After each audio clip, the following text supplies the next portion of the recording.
जाओ यहाँ से। दिव्यानी, एक बार मेरी फीलिंग्स को तो समझो। मुझे तुम्हारी बातों में कोई दिलचस्पी नहीं है। जाओ कहा ना, जाओ। लेकिन मैंने कहा ना जाओ यहाँ से।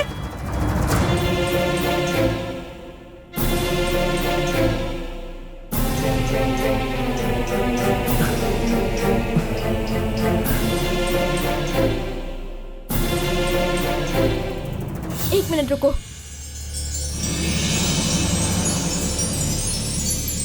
सौम्या, अब से जिंदगी भर मेरी नजरों के सामने मत दिखना तुम। चले जाओ यहाँ से। सौम्या, नहीं सौम्या, ऐसा मत कहो, मैं मर जाऊंगा।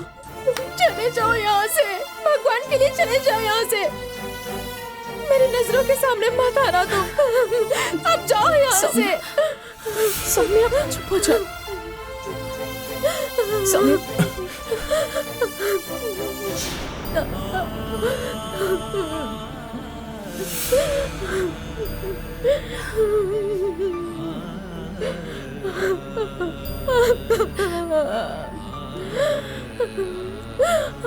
दीदी, मुझे माफ कर दो दीदी, मैंने गलती कर दी।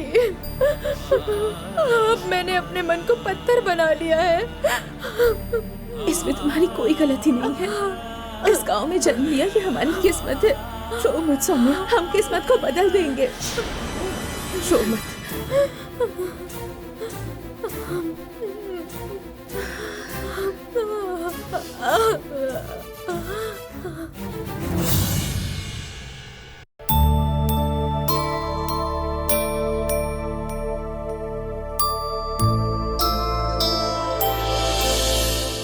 शिवा, शिवा, माँ। ऑफिस नहीं गए तुम और यहाँ क्या कर रहे हो? क्या बात है? माँ, दिव्यानी की बहुत याद आ रही है। सच कहूँ तो ऑफिस में मेरा मन नहीं लगता है। ए, बस दिव्यानी के बारे में ही सोचते हो क्या? दिव्यानी के पापा को मैं पसंद हूँ। उनकी परमिशन लेने के बाद दिव्यानी ने मुझसे फोन पे बात भी की। पता नहीं क्यों माँ, दिव्यानी को देखने का मन कर रहा है। ऑफिस से लीव लेकर कन्यापुर जाने की सोच रहा हूँ माँ। प्यार करने वालों की हालत। क्या कर सकते हैं बेटा, बड़े लोग मान भी जाए फौरन तुम्हारी शादी नहीं करवा सकते हैं ना। दिव्यानी के पापा को तुम पसंद आए हो, ये सुनकर मुझे भी बहुत खुशी हो रही है। और इतना ही नहीं शिवा, तुम्हारी और दिव्यानी की शादी के लिए विचार विमर्श करने का वक्त आ गया है। ये क्या कह रही हो माँ? हाँ बेटा, दिव्यानी की याद में तो कितना खोया हुआ है मैं जानती हूँ। चाहे जो कुछ भी हो जाए, तुम्हारे और दिव्यानी के मिलन में कोई भी बाधा नहीं होनी चाहिए। तुम जा रहे हो, मैं भी साथ में आऊं? ये कैसा सवाल है माँ? हम अभी निकलते हैं ना? क्यों बेटा इतनी जल्दी?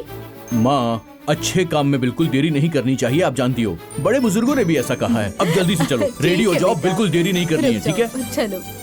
आप शिवा, माँ, दिव्यानी को देने के लिए एक बनारसी साड़ी है और मेरी सास का दिया हुआ एक पारंपरिक नेकलेस भी मैंने निकाल कर रखा है। ओहो, सच अ स्वीट मम्मी, तुम बहुत अच्छी हो, थैंक यू। जल्दी से आप रेडी हो जाओ, मैं ऑफिस में फोन कर देता हूँ। जल्दबाजी तो देखो।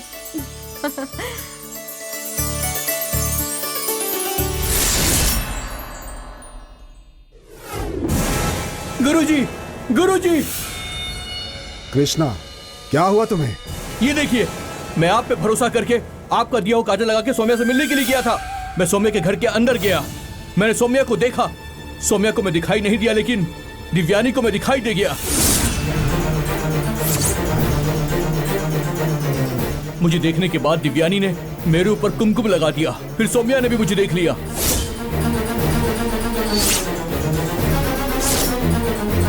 पहले से ही उनका परिवार मेरे ऊपर बहुत ज्यादा गुस्सा था और अब मैं चोरी छिपे वहां पर गया हूं, इस बात से तो वो और नाराज हो गए हैं।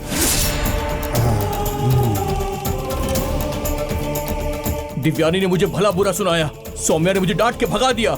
स्वामी जी, मेरी सारी इज्जत खत्म हो गई है। आज जो कुछ हुआ है ना, उसके बाद सौम्या मुझसे नफरत करने लगेगी। आपका भरोसा खत्म हो गया है, सब खत्म हो गया है।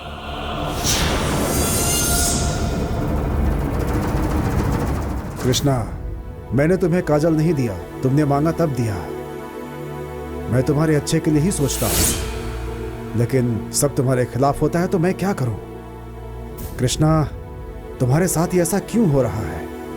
कृष्णा, मैं क्या कर सकता हूं? तुमको काजल लगाया तो लगाने वाले को कोई भी देख नहीं सकता। तुम्हें कैसे देख लिया समझ में नहीं आ रहा है।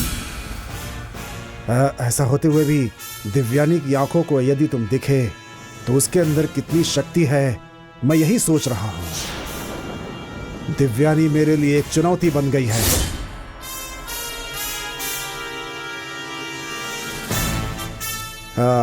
लेकिन किसी भी कारण से सौम्या तुम्हें नहीं मिलेगी सोचकर दुखी मत होना, ये नहीं होगा। वो तुम्हें जरूर मिलेगी। कृष्णा, मेरे ऊपर भरोसा रखो। उससे विवाह के लिए तुमने कितनी ही कोशिश की है, याद है ना तुम्हें? वो बेकार नहीं जाएगी, मैं करवाऊंगा शादी।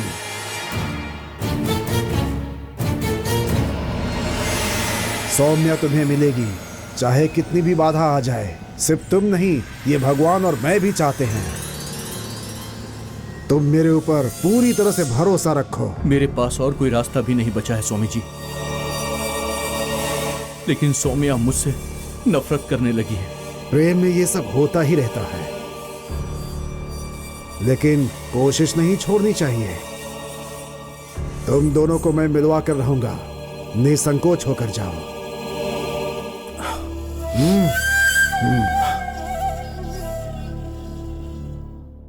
गुरुजी, क्या हुआ नारायण? आप कोई भी काम करते हैं उसके पीछे कोई कारण होता है। वो काजल कृष्णा को देते समय ही मैं समझ गया था। बिल्कुल, मैंने काजल दिया उसे सौम्या के साथ बात करने के लिए नहीं, दिव्यानी की शक्ति जानने के लिए। उसके सामने काजल ने काम नहीं किया, इसका मतलब बहुत शक्ति है उसमें, ये मुझे पता चल गया। दिव्यानी ने यदि नवरात्रि पूजा कर ली तो उसे जो कवच प्राप्त होगा उसे हम तोड़ नहीं पाएंगे। इस काजल की वजह से मैंने बाधा डालने की कोशिश की थी, लेकिन बेकार हो गया। दिव्यानी के सामने बात नहीं बनी। अब उसकी जान लेनी होगी और मैं ही लूंगा, हर हाल में लूंगा।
अच्छा, इतनी हिम्मत आ गई कि मेरे घर में फोन करके मेरा नाम पूछकर, मेरा सेल नंबर लेकर मुझसे ही बात करके मुझे यहाँ बुलाया। अच्छा, मेरे घर का नंबर तुम्हें कहाँ से मिला? जब गूगल देव है तो किस बात की फिक्र है? ठीक है, मुझे यहाँ क्यों बुलाया है? तुम्हारा मोतियों का हार लेकर गया था, उसे वापस लौटाने आया हूँ मैं। ये वापस ही करना था तो मेरा हार तुम लेकर क्यों गए थे? उसी दिन वापस कर सकते थे ना। तुम भी तो मेरा रुमाल लेकर गई थी, मैंने उसे मांगा क्या? 1.5 रुपए का रुमाल और ये मोती का हार एक है क्या? तो फिर वो 1.5 रुपए वाला रुमाल लेकर के क्यों गई? उसी समय वापस दे सकती थी ना। हेलो, हम बड़े जमींदार की फैमिली वाले हैं। हमारे घर में काम करने वालों को दीपावली और होली में बनारसी साड़ी और धोती मुफ्त में देते हैं, पता है ना? हाँ, तुम लोग जमींदार फैमिली वाले हो, तो हम भी रिच फैमिली वाले हैं। तुम्हारे मोतियों का हार मेरे लिए कोई मायने नहीं रखते हैं। ये लो तुम्हारा 1.5 रुपए का रुमाल। ये लो तुम्हारा हार, बट वन कंडीशन, तुम इसे अभी यहाँ पर नहीं खोलोगी, घर जाकर के खोल करके देखना, ठीक है? ऐसी बातें मत करो, मैं जमींदार के खानदान से हूँ। हाँ।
हेलो, मोती के हार के साथ ये अंगूठी भी है।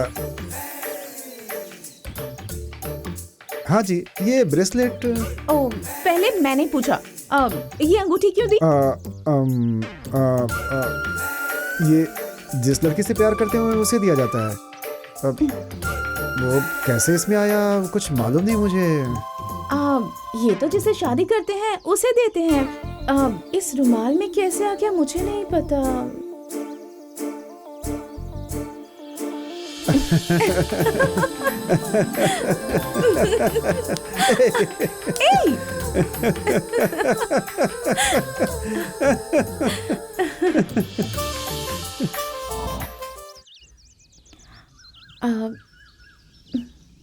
ठीक है, पर ये अंगूठी क्यों दी?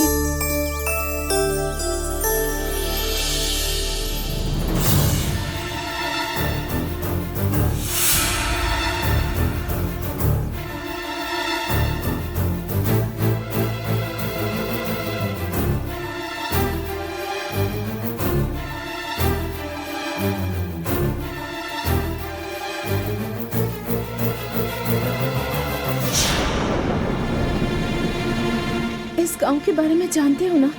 पहले मैं शिवा के प्यार के विरुद्ध था। अब अभी प्यार का दर्द क्या होता है ये मुझे समझ में आ रहा है। मैं तुम्हारे बिना मर जाऊंगा। ऐसा मत कहो, तुम्हारी बलि चढ़ जाए ऐसा प्यार नहीं चाहिए मुझे। मुझे अपनी फिक्र नहीं है, लेकिन तुम्हारे बिना मेरी जिंदगी नहीं है। कोई हमें एक दूसरे से जुदा नहीं कर सकता। क्या सोच रही हो? तुम कौन हो मैं नहीं जानती, तुम्हारा नाम तक नहीं जानती, लेकिन तुम्हें देखा उस पल अचानक से मुझे क्या हो गया मैं खुद नहीं जानती। सोचने लगी कि तुम्हें कब देखूंगी, कब तुमसे बातें करूंगी, ये सोचकर बस तड़प रही थी। पर अब ऐसा लग रहा है जैसे मेरी जान में जान आ गई है। अब क्या है कंचना, जिएंगे या मरेंगे, तुम्हारे लिए मैं, मेरे लिए तुम, इतना ही ना। क्या कहती हो? मैं तो हार वापस लौटाने आया था, लेकिन तुम्हारी यादें यहाँ दिल में संभाल कर रखा है मैंने।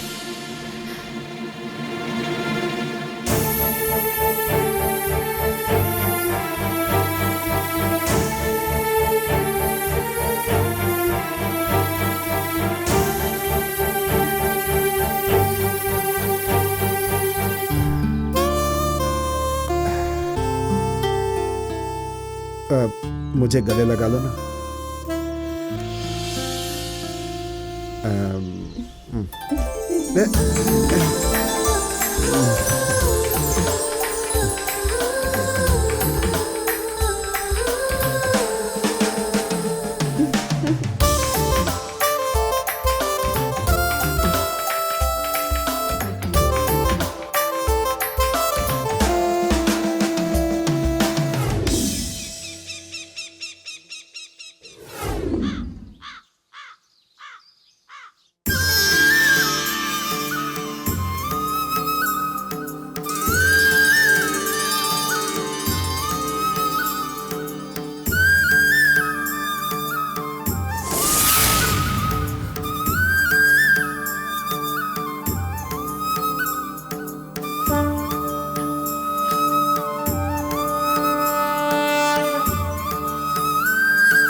पापा, क्या हुआ पापा? आप अब तक सोए नहीं? कुछ नहीं बेटी, रात के समय ठंडे पानी से नहाती हो, कल जो कलश लेकर जाना है उसे अभी तैयार कर लेती हो, दिन भर में एक ही समय दूध और फल खाकर रहती हो। इन 9 दिनों तक बेटी बस यही है तुम्हारा खाना। बिना बिस्तर के जमीन पर सोती हो। तुम इतनी तकलीफ क्यों उठा रही हो बेटी? ये सोचकर मुझे नींद नहीं आ रही। क्या पापा, ये भगवान का काम है। हमारे गांव के लिए व्रत रखा है मैंने। दिल भर के खुशी खुशी करने वाले काम को आप तकलीफ कैसे कह सकते हैं? तुम कह रही हो कि ये काम तुम खुशी से कर रही हो, लेकिन एक पिता होने के नाते मेरी बेटी कितनी तकलीफ उठा रही मैं अपनी आंखों से देख रहा हूँ। इस काम के लिए इतनी चिंता? अभी तो सप्त कन्याओं की मूर्तियों को भी ढूंढना है पापा। वो तो बहुत कठिन काम है ना। मुझ पर माता का आशीर्वाद है, तो फिक्र क्यों? आप अपनी बेटी की चिंता छोड़िए और आराम से जाकर सो जाइए। ठीक है बेटी, मैं सो जाता हूँ। तुम अपना फलाहार कर लो बेटी।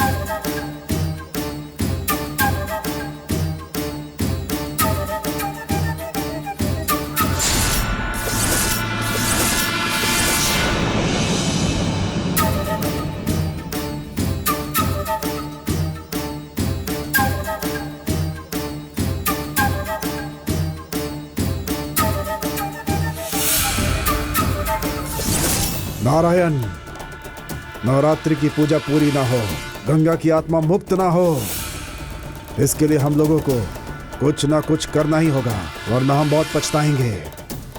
यदि वो दिव्यानी जीवित रहेगी तो हमारा काम नहीं हो पाएगा, उसे मरना होगा। पापा, आप जाकर सो जाइए ना पापा।